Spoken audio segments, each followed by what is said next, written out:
People in Decatur remain speechless tonight after 2 tornadoes destroyed their homes. Yeah, one survivor was house sitting and made a quick decision to get out quickly and came back to find nothing. Meteorologist Stephen Elmore is in Decatur now to share his story of survival. Stephen?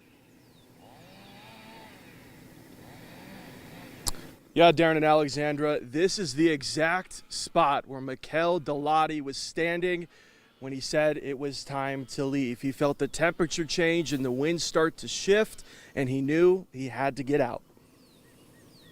Meekal Dalati was in his friend's house as tornado warnings were being issued for Decatur. He says when he stepped outside, he knew it was time to leave. Once that warm period came in and the winds died down, I jumped in the car, backed up to the door, started gathering my things and gathering the dogs, put them in. I had to chase the cat around the living room.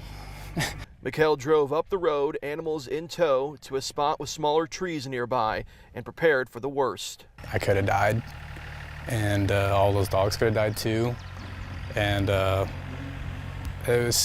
wouldn't expect to see just rocks like foundation. I was expecting maybe see a tree or two on the house or branches, but that was very mortifying, I'd say. Meekal says that while he's unsure how, he and the animals in his care escaped without a scratch. As the tornado hit me. Right. So all I could see, it was like sitting in a wind tunnel. It just looked like white smoke going all around me in a sense of just all the water and wind going so fast. And then thankfully I was looking out the front windshield because yeah, when it busted, it hit the side of me, but I got no scratches, somehow. As Meekal made it to the top of the hill and got cell service, he came upon 2 people he says were critically injured.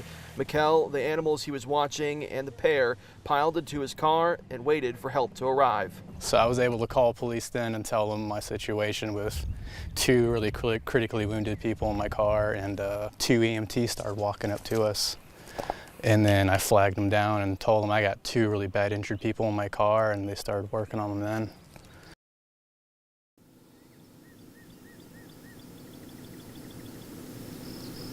Now, Meekal tells me that the 2 neighbors that were critically injured have since been released from the hospital, but he tells me that his friends who lived here, who are out of town, are still processing and starting the cleanup process of their former home here in Decatur. I just got to speak with them for about 45 minutes as they were just wrapping up for the day, and they say in the future they want to rebuild here.